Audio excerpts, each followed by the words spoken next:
thought he told me the opposite, that she was coming. 30 days. Hey, Scott, did you say March was coming or wasn't coming? Oh, I misunderstood you. Oh. They started with it. But you can go to breakfast, lunch, and dinner if you want to. And use like when we've been traveling, we're using Good morning.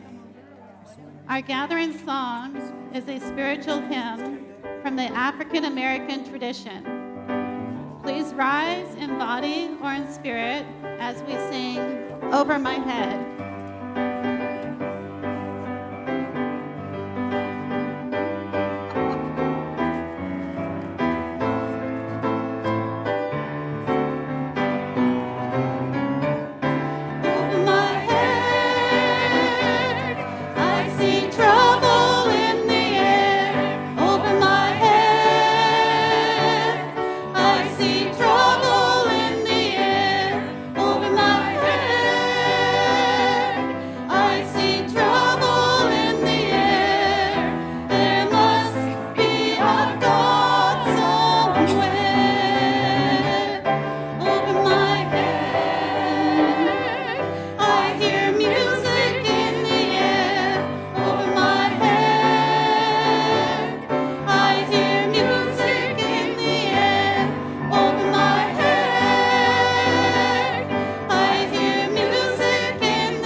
Good morning.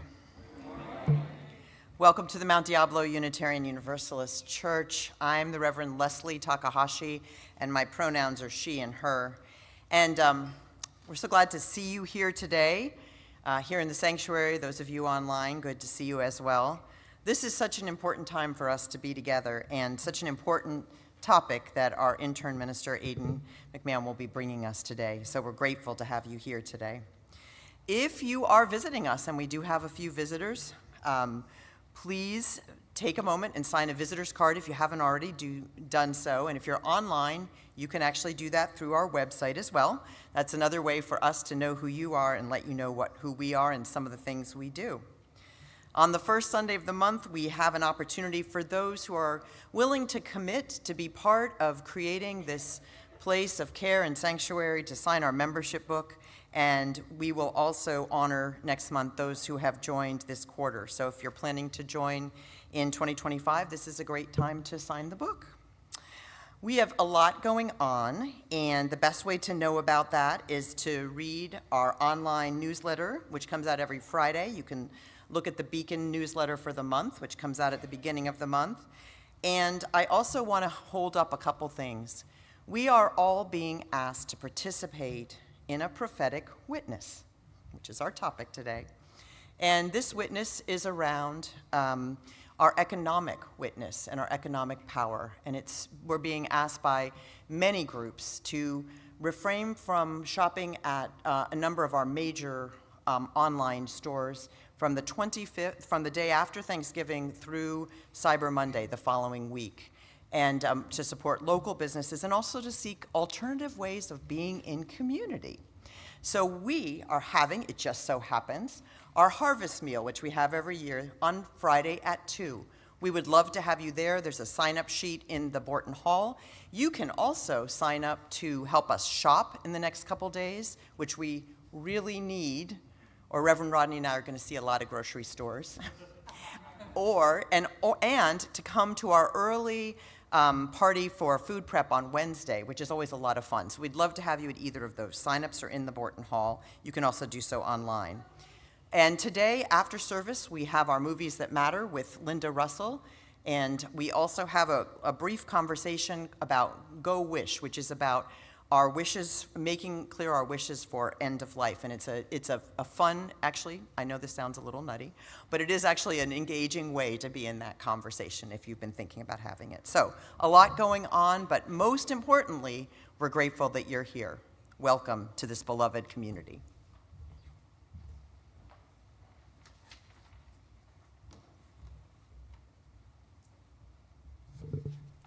Good morning to everybody. I'm Jim Lincoln, he, him, his, a member of your Board of Trustees. We begin our services, as always, by reading our mission statement together.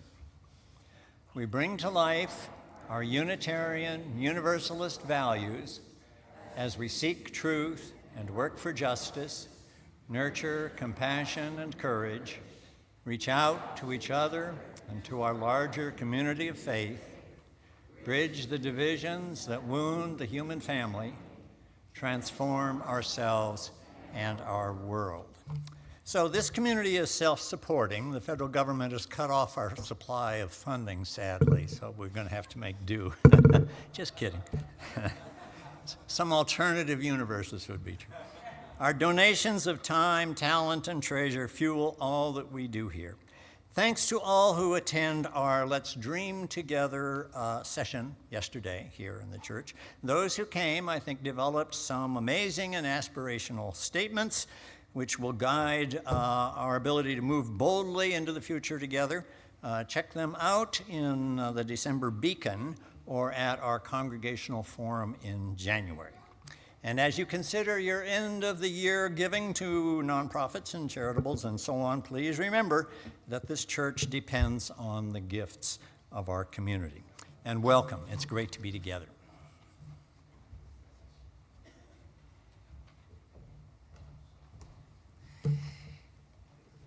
In the spirit of today's message, I encourage you all to now take time to greet one another and ask each other, what are you attending to right now?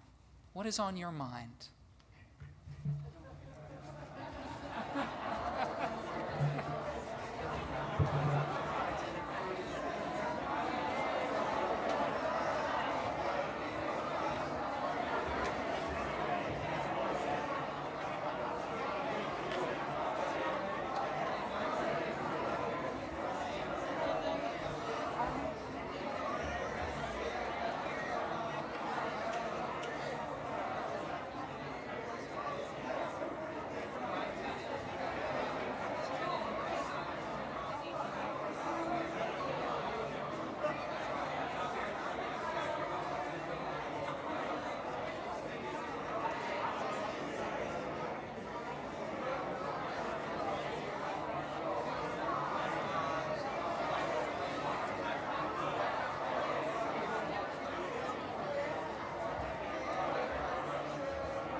I'm going to invite Princess to light our chalice as we read together the words of our chalice lighting. And let's do this with some conviction. We are Unitarian Universalists, a people with open minds, listening ears, loving hearts, and helping hands.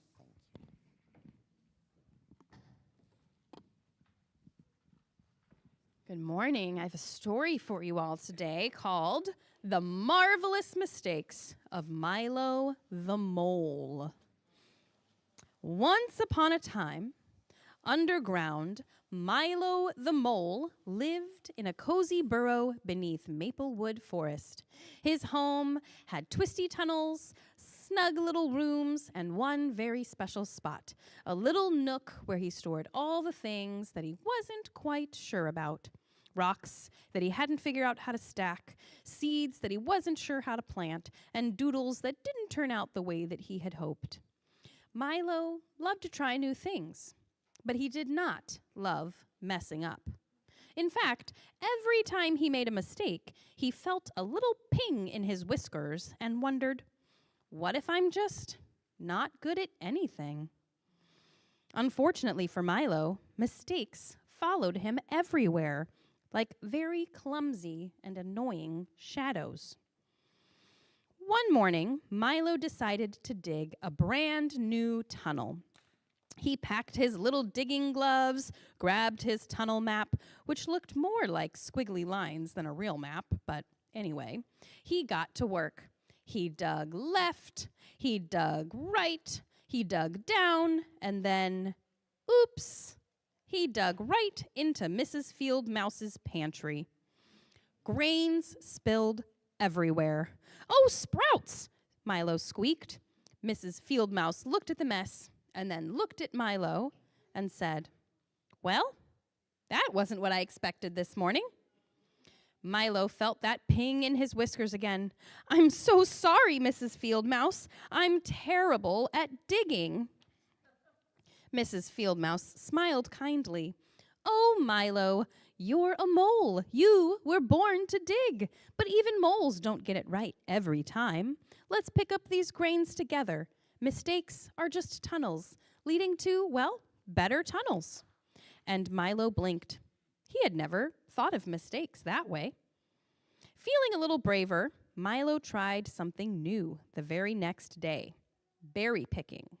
His friend Bria the beetle invited him along and showed him how to pluck the juiciest blueberries. Raise your hand if you like blueberries.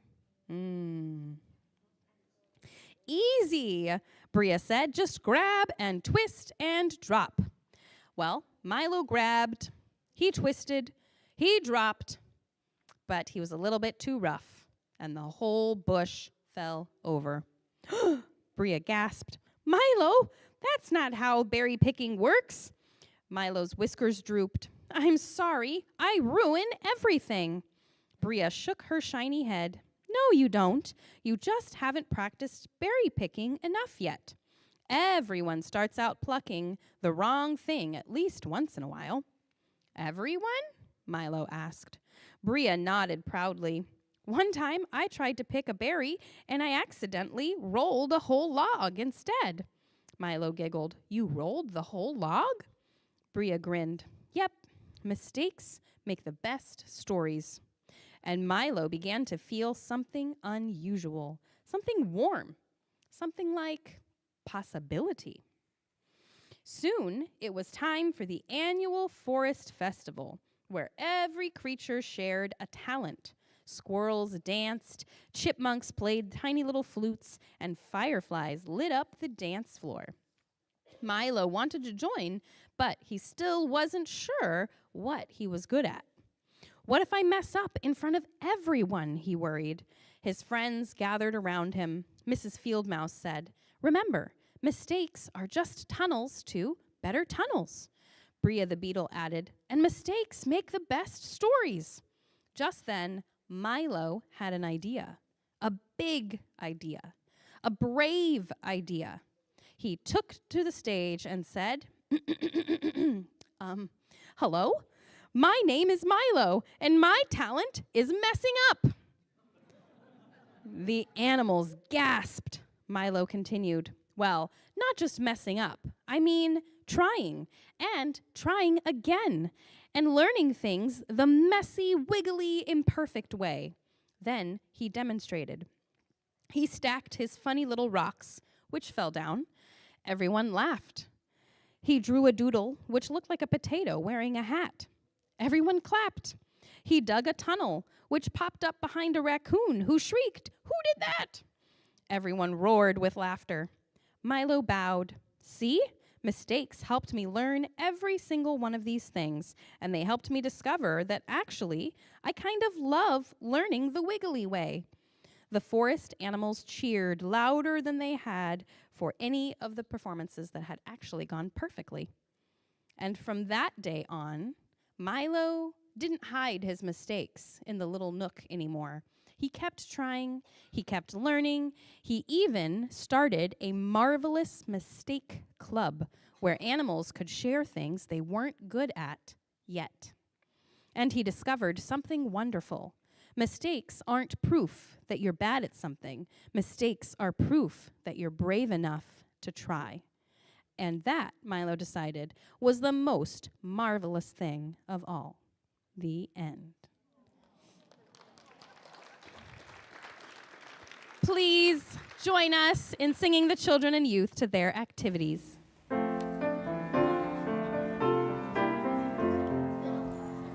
As you go, may joy surround you. As you go in peace. Know our love is with you always. As you go, as you go.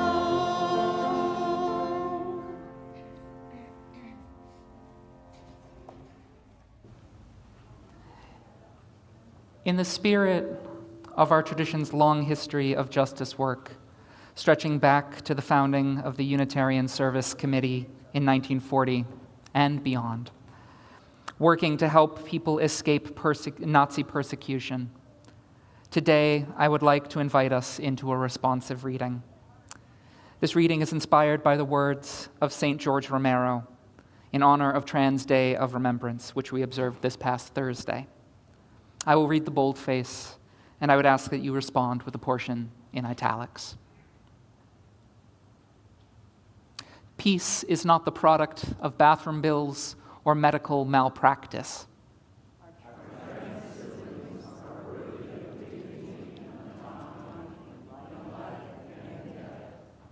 Peace is not in the ignorant grandstanding of politicians and pundits.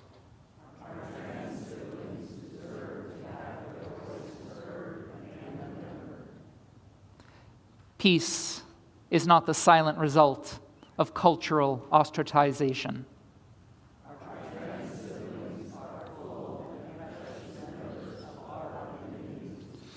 Peace is the generous, tranquil contribution of all to the good of all.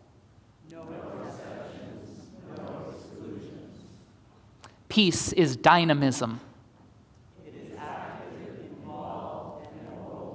Peace is generosity. We belong to one another.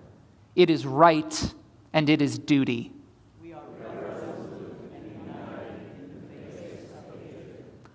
The Remembering Our Dead project, which documents trans lives lost globally to violence or to suicide, counted no fewer than 326 deaths since the last Trans Day of Remembrance. I will now invite Reverend Leslie and Rodney to light a special candle in honor of this, the 26th year of this solemn observance. Last Thursday, Reverend Leslie and I attended the Rainbow Community Center's Trans Day of Remembrance on Thursday evening in Todos Santos Park, along with many of you. And one of the things that was spoken there is just something that I would like to lift up, the other R of Trans Day of Remembrance, which is resilience.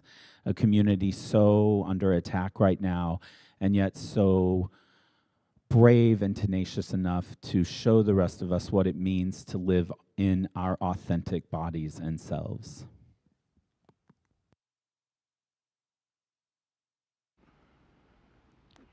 And we were really grateful to be there as prophetic witnesses from our faith tradition, for it is in the name of what we would consider false views of faith that so much of this violence is being perpetrated. We were there to represent a true belief in the dignity and worth of all, and to affirm that as prophetic witness in our religious tradition.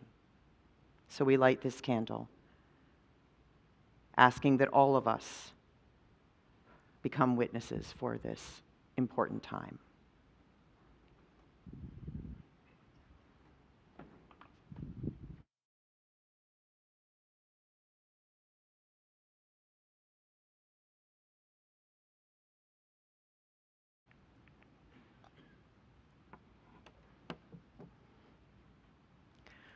Good morning again. Because I know a few of you came in since I said that the last time. I'll just say I'm Reverend Leslie Takahashi, she, her, you know. It always happens. We're like, how do they come? Anyway, they're here. I want to begin this morning with this premise, that witnessing to our values isn't easy. However, it is good for your posture. So as Rodney said Thursday night, we were out there with a number of other people from this congregation at the gazebo at Todos Santos, a gathering for Trans Day of Remembrance, which I try to attend every year, and which seems especially important this year because I know that there are many people who are trans siblings and non-binary people who might choose not to be present for their own safety in the world that we live in. And so there was this steady rain falling as we did the custom in that gathering, which is to read some of the names. And as we did, I felt my eyes filling with water, filling with tears, thinking about those people and also reading their ages. So many of them, 30 years or under this year. As we did so, as we finished, we came down off the gazebo, and a woman came up to me and said, "Is this a dance class?" pointing up to the other people. And I said, "No, we're gathered for Transgender Day of Remembrance." And she stopped, and she looked at me, and she said, "Oh, thank you for doing that." And I stood a little taller in that moment.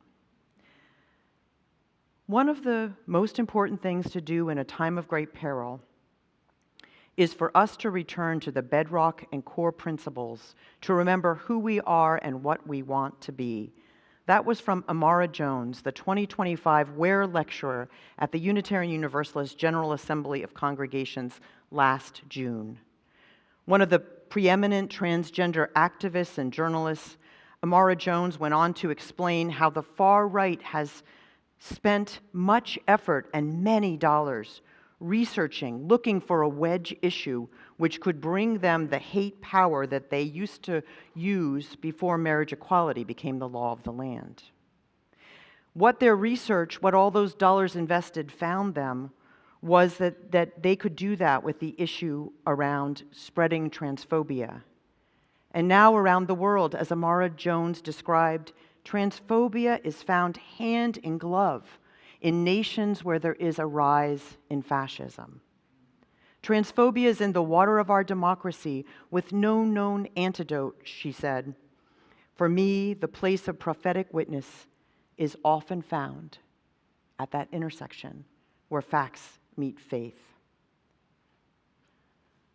That was Thursday, where we were at the witness. On Tuesday, I'm usually most mornings, and many of you join, which I'm so grateful, outside the Concord Immigration Court, where we bring our values of welcoming and affirmation. This particular Tuesday, though, Aiden led that effort because I was asked to accompany a family into the court.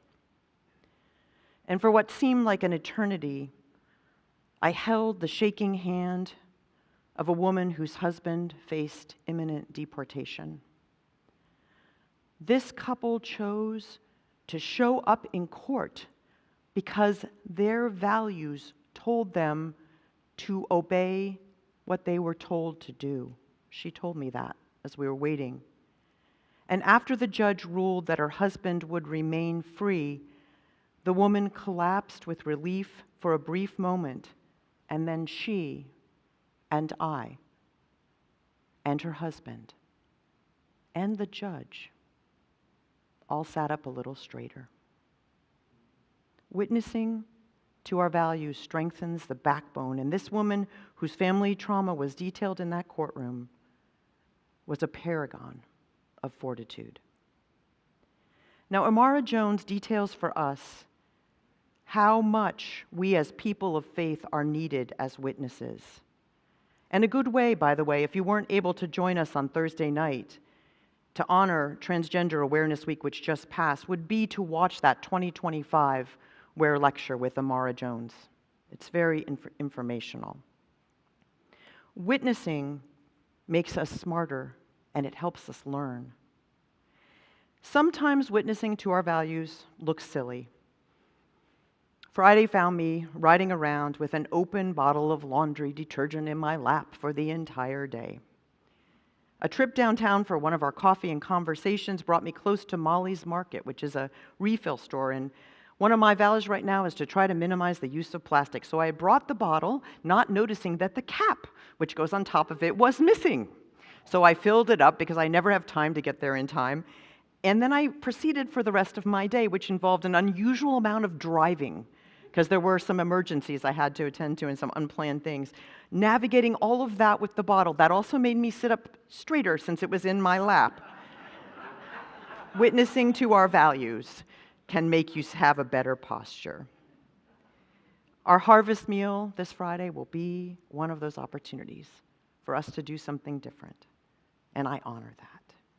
We all know that justice is a verb, Amara Jones reminds us. Justice is not a faint hope. Justice is not an ethereal belief. Justice is a hard road practice. And yet, what I think is so amazing is on that road we get to remember that we have a spine, we get to meet heroes, we get to grow our humanity, and that's worth considering, which, by the way, is what the word worship means, to consider that which has worth. So come, let us worship together.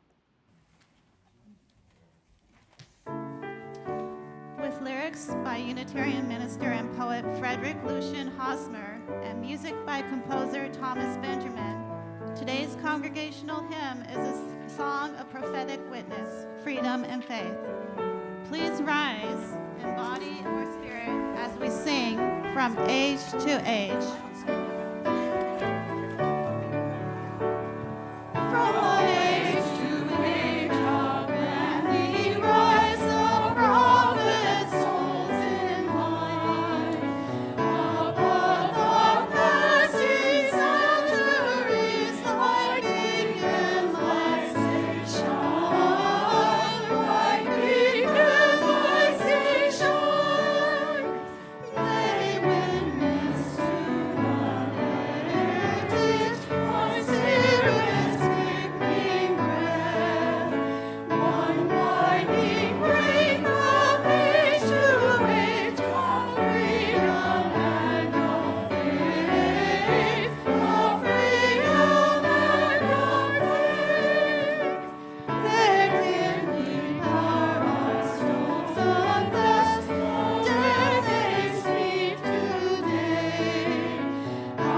It is the custom in this congregation when we lose a member to death that we light a candle from our chalice.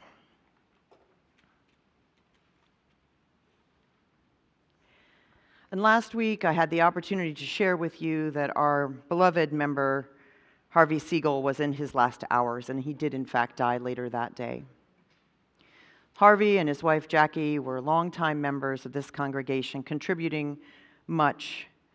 And I want us to just take another moment to honor his life and his family, his children. I want to also share the words of David Epley, his dear friend, about Harvey. Harvey was a truly special person and beloved friend. In addition to being a lovable, if sometimes irascible character, he possessed a formidable intellect, a mischievous sense of humor, an irrepressible urge to pun, which is really true, a generous spirit, a fierce sense of right and wrong, a ceaseless sense of curiosity and inquiry, a love of finding thrift shop bargains, and a musician's ear with both musical talents and perfect pitch. He also had a persnickety palate and a lot of love for those he cared about. He was a one-of-a-kind personality who gave so much to us over the years. Let us take a moment to remember the life of Harvey Siegel.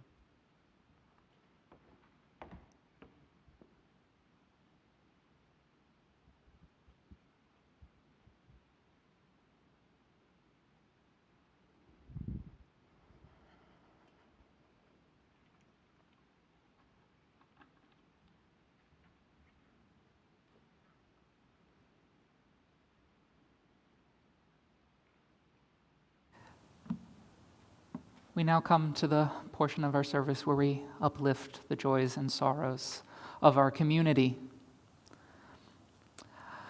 I would like to first ask Leslie to light a candle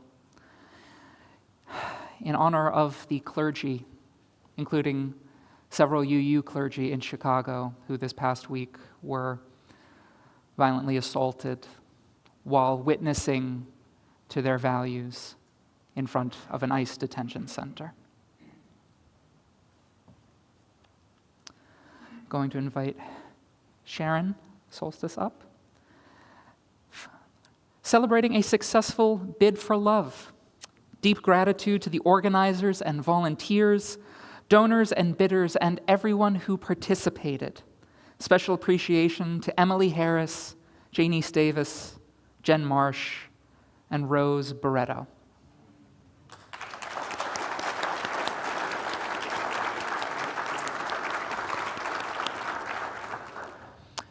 Next, I'd like to ask Reverend Leslie to light a candle for Emily Blackshore, who is lighting a candle for her stepfather, Thomas Bickford, who passed on Wednesday. And then, as is our custom, 2 more candles. One for those things we carry in our hearts, which we do not yet have the words for.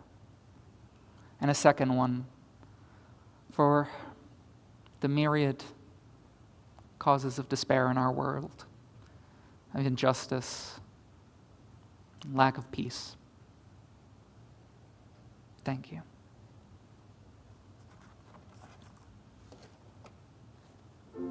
Holly Neer wrote this song in memory of Harvey Milk, and it has become an anthem of peaceful resistance for LGBTQ people and their allies for all manner of justice work. Please remain seated as we sing, "We Are a Gentle, Angry People."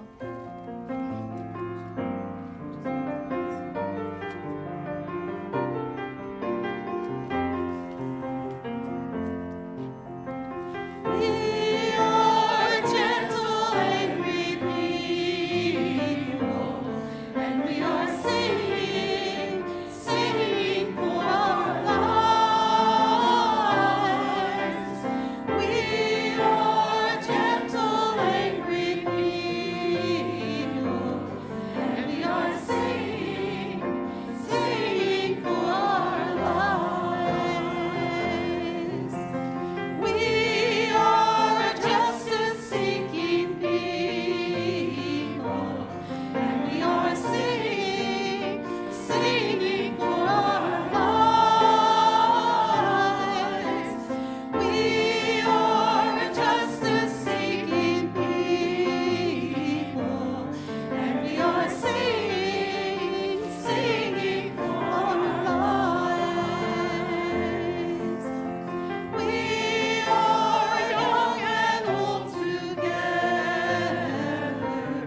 I invite you all now to take a centering thought or breath or a moment to connect with something that is much bigger than yourself.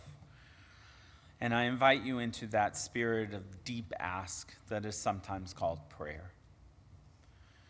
Beloved Spirit of life and love flowing within and all around us and more, we come together here rooted in the sacred humility of our tradition, a belief that we hold, that you see through only our eyes, you hear through our ears, act through our hands, and speak through our voices. Through us, the Spirit breathes into the world. Through us, love takes shape in what we do.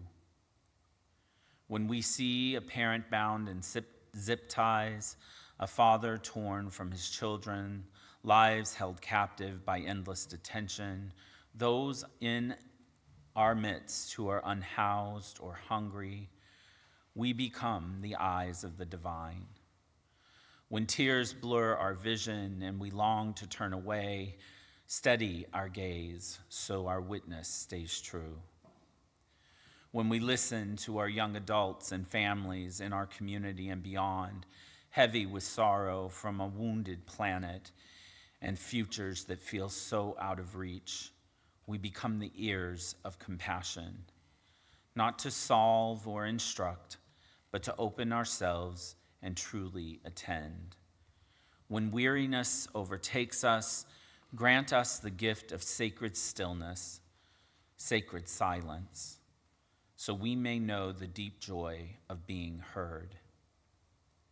When we take up pen or keyboard to hold our leaders accountable for cruelty or to express great gratitude for uncommon courage, or maybe as volunteers in religious education, or helping to craft amazing worship experiences right here in this community, we become the divine hands of a caring God.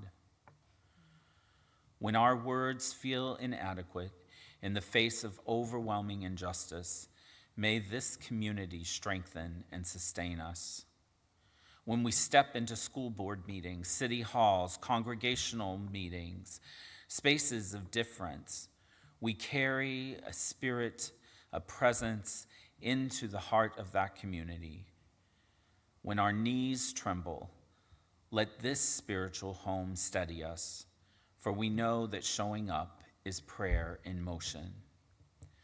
When we sing comfort to immigrant neighbors awaiting judgment and raise our voices for truth, we bring a forceful presence to the public square, one that cannot be silenced. When our voices shake and silence tempts us, fill us with courage to speak out. We know the arc of the moral universe does not bend on its own. We are the ones bending it. Take all that we are, guide us, Great Spirit, through nighttime, through storms. Lead us home to justice. Lead us home to one another. Lead us home. Blessed be. Amen and Ashe.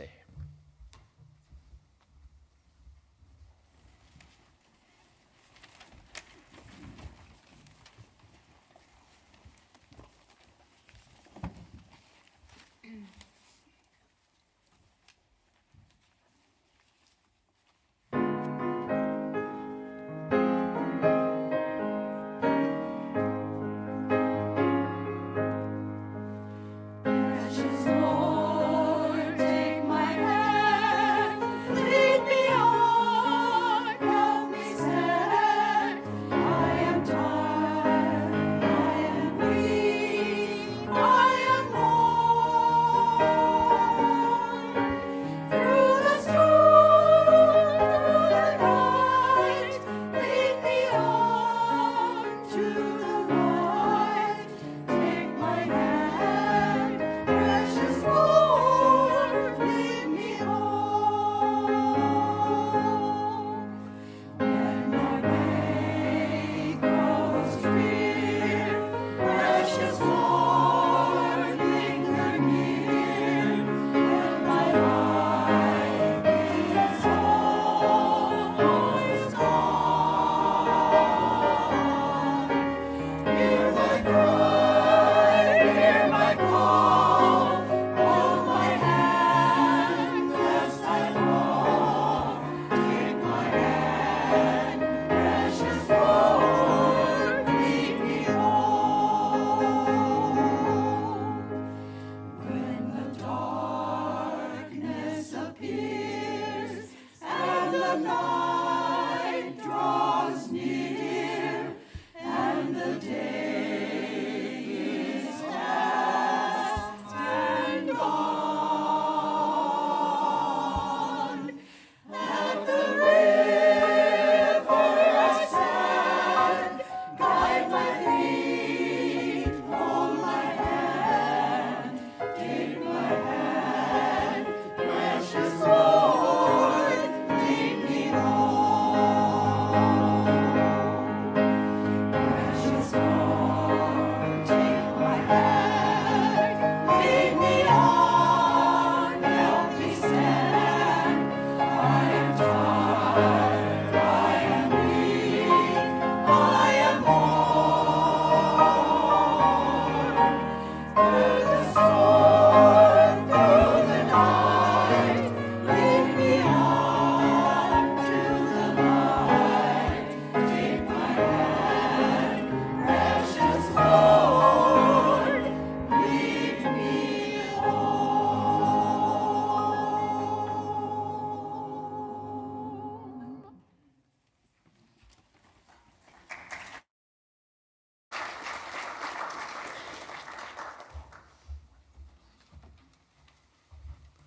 Good morning. I'm Mark Chase, a member of your Board of Trustees, and my pronouns are he and him. As I was giving some thought about today's call for the offering, my mind traveled back to some trips I made to Asia when I was younger. On one trip, I remember rising before dawn to witness a beautiful tradition called Tak Bat in northern Thailand. Each morning at dawn, monks walk in a single line from oldest to youngest down the streets of a town, carrying a bowl that villagers scoop rice into as an offering. The villagers also offer fruit, flowers, and snacks. It's a quiet and powerful ritual to witness as these monks make their way silently through the streets of their town, accepting these gifts from the universe. Buddhist monks believe that their primary purpose is to practice and preserve Buddhist teachings while living in a self-regulated and controlled life. Giving alms to monks is believed to foster a spiritual connection between the monks and their fellow Buddhists. The community assumes responsibility for the care of their monks, and the monks in turn care for the spiritual needs of the community. Here at MDUUC, I would argue that we have a very similar system in place. Our ministers and church staff anticipate and care for our needs, and in return, we must support their good works. We have a large and thriving congregation, and our gifts of time, talent, and treasure help make this organization run. Please consider making a weekly pledge if you have not already done so. You're also welcome to make a one-time pledge here in the sanctuary or online at our website, MDUUC.org. You will find the yellow Give Now button at the top left corner of our homepage. We also have an app available called Church Center that may be downloaded in either the Apple App Store or the Google Play Store.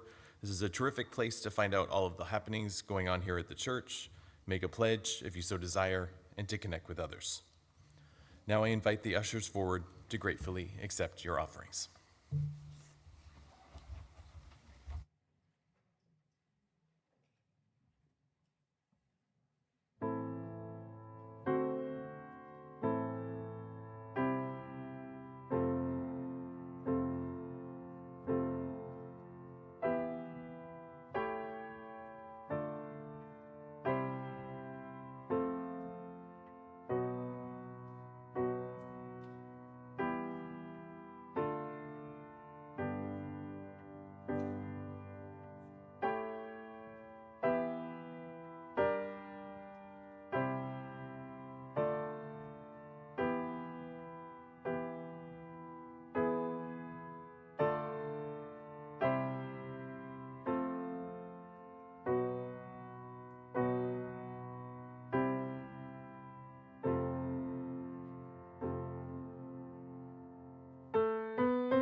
Please join me in the dedication of our offering. The words will be found on the screen. To the work of this community and transforming ourselves and our world, we dedicate ourselves and our offerings.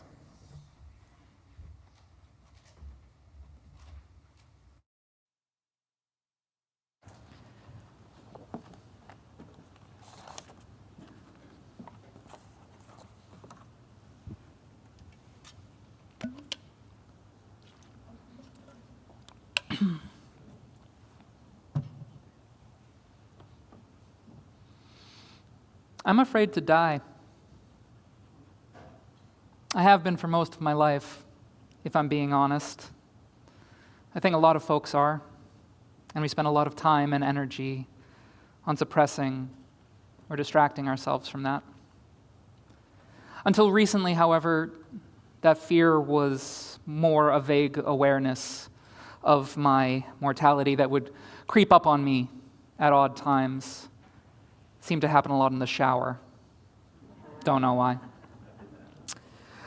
But this summer, as I was preparing to step into this role, I felt something different. As I was talking to my therapist, seemingly at peace with the move and the work I would be doing, I suddenly said to him, "I'm afraid I'm going to die out there." I had just seen the videos of ICE agents shooting clergy with pepper balls and gas canisters. And suddenly I realized that if I was going to do the justice work that I had said I wanted to learn how to do when I applied for this job, a collar wasn't going to keep me safe. And as I sat with that realization and with that fear, something broke inside me. And the only thing I could think to do in that moment was pray for forgiveness. Because with that first ever contemplation of actual threat to my physical safety, whether it was legitimate or not, came a second, even more powerful revelation. This is the way that a lot of people in our country feel every day. I've always considered myself an empathetic person, but in that moment, what I called empathy felt paltry and shallow because it seemed so untethered from action. I'll admit I don't remember what my therapist said after that, but I've been here for 3 months now, so whatever it was, it must have worked. I still feel it, though, every time I put on the collar. Every time I show up to march or protest or demonstrate somewhere, it pricks at the back of my neck, and I feel the hairs stand up. But now I recognize that fear. I see it for what it really is. For me, that fear is a blessing. And I say for me because that fear is certainly not a blessing for those of us who don't have a choice but to live with that fear. And I believe that distinction is critical. In his seminal work, A Black Theology of Liberation, Reverend Dr. James Cone writes that theological language is passionate language, the language of commitment, because it's a language which seeks to vindicate the afflicted and condemn the enforcers of evil. Theology itself, therefore, is not a dispassionate analysis, but a participation in passion on behalf of the oppressed. And when theology is moved to action on behalf of the oppressed, we enter into what we have come to call prophetic witness. And whatever allows us into that space is a holy thing. Those of us who have the choice of entering into that space of passion and struggle do so in order that those who reside there can find some moment of reprieve. I've called today's message The Cost of Prophetic Witness But in truth, it is not a single cost, rather a radical shifting of our paradigms and our praxis. The first of these costs, as I see it, as said by Dr. Cohn, is letting go of apathy and detachment. To be clear, I would hardly call this congregation a dispassionate one, but a reminder even of the things which might seem obvious is good from time to time. Of course, there's a risk in the opposite approach to all the brokenness in our world, of trying to hold it all, becoming overwhelmed, giving in to despair, and perhaps worst of all, growing resentful. I remember a conversation I had with a couple who had started visiting my old congregation. They had left a nearby UU congregation, and when I started talking to them about what made them leave, they said, well, our minister had become too activist. We want to focus on our spirituality. I had two questions in that moment. One, what do you mean by too activist? And second of all, what does that say about my community, that that's where you came to find a break from it?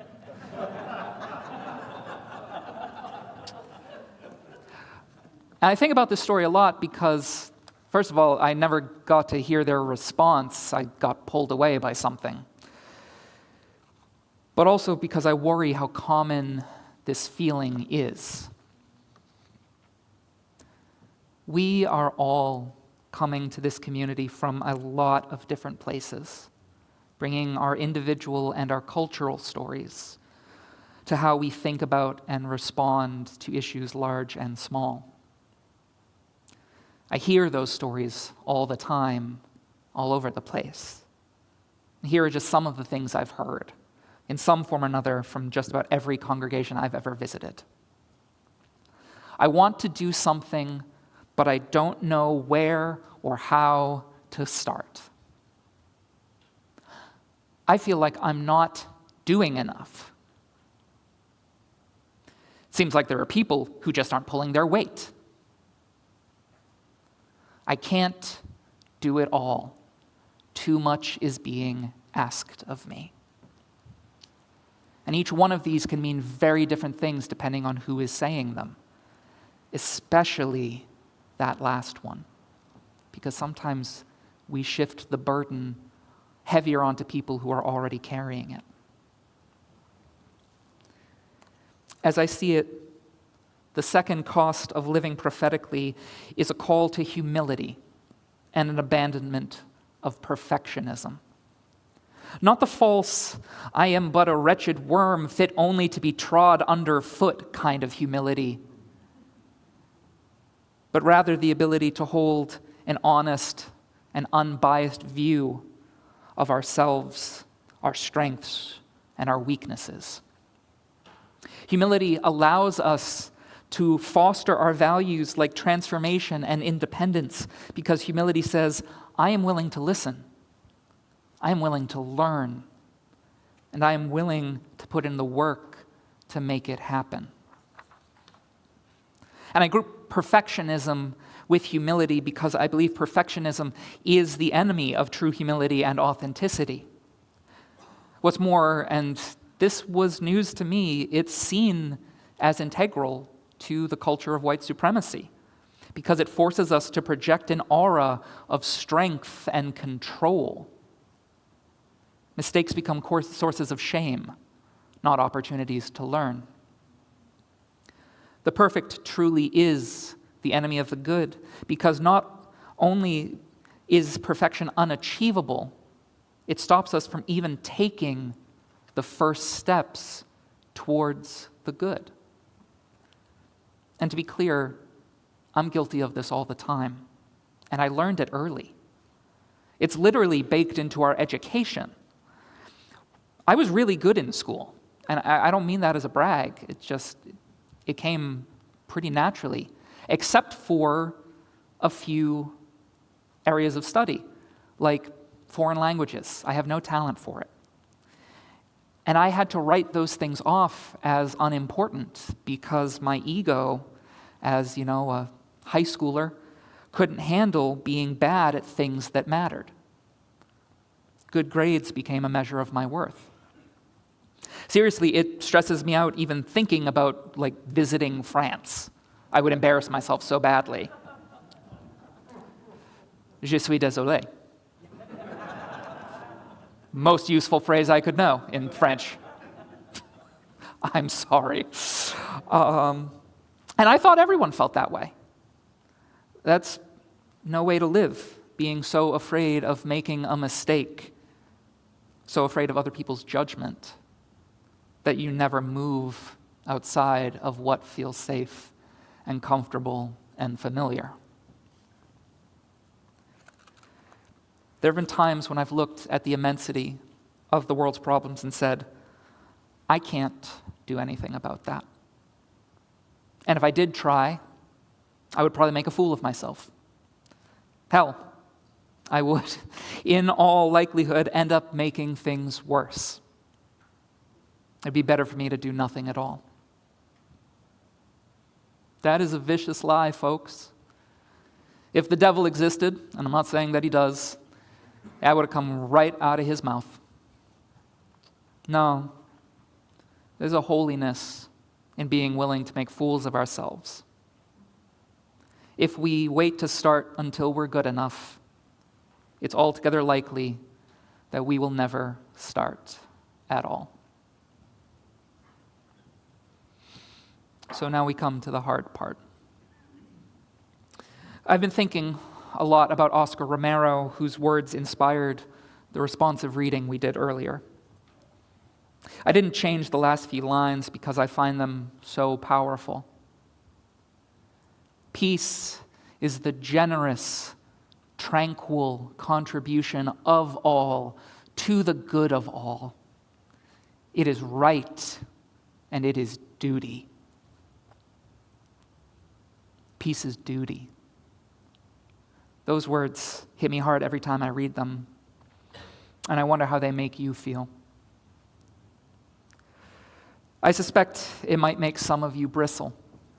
Duty sounds a lot like being told what to do, which Unitarians are famously fond of.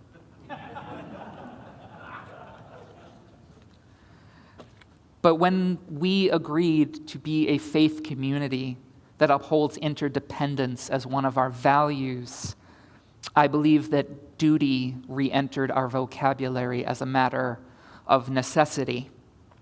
Perhaps not as it once was, not the voice of unquestioned authority from on high, but instead the manifold voices of those to whom we have pledged ourselves and committed to their well-being. The day before he was assassinated, Oscar Romero preached these words in a radio address. No soldier is obliged to obey an order contrary to the law of God. It is time now for you to recover your conscience. Therefore, in the name of God and in the name of this long-suffering people, whose cries rise to heaven more loudly each day, I beseech you, I beg you, I command you, in the name of God, stop the repression. The Salvadoran government had him killed the next day in a chapel as he was preparing communion. Romero's funeral drew 250,000 mourners, several dozen of whom were themselves killed by the government. And yet still, people lined up to pay their respects. It's considered the largest protest still in the history of Latin America. The third cost of prophetic witness is the one you all know already, but doesn't get said enough. Our safety, our well-being, and maybe, though I pray not, even our lives. In order to protect the most vulnerable amongst us, we have to be willing to share in their risks and their burdens. This is not an abstraction. This is the reality of people in our community and in the community at large. People are dying. Faithfulness will call some of us to stand in the way, especially those of us in privileged positions in our society. That might very well be what it takes for more people to notice, let alone care. Violence happening to us when it is supposed to happen to them. As a straight, white, cisgender, able-bodied man with no children, I don't really have an excuse. But I'm still scared. I just don't want to keep living like I am. And I think that's the key. Everything I've spoken about today is a kind of dying, and sometimes that can feel even scarier than actually dying, because it means that we have to keep living in new and unfamiliar ways. What does it mean to die to our indifference and our apathy? What does it mean to surrender the false self born of our egos? Perhaps this is what Jesus meant when he said, we have to lose ourselves to find ourselves. I have one last quote from Dr. Cohen to share in closing. Being fully human means being against evil by joining sides with those who are the victims of evil. That no one is free until all are free. The true cost of prophetic witness, my friends, I believe, is fully entering into life, and life more abundant than anything we had ever imagined. Thank you.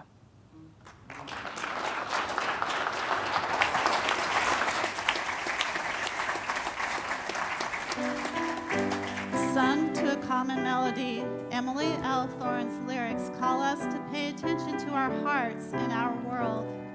Please rise, in body or in spirit, as we sing, Do You Hear?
That's on me.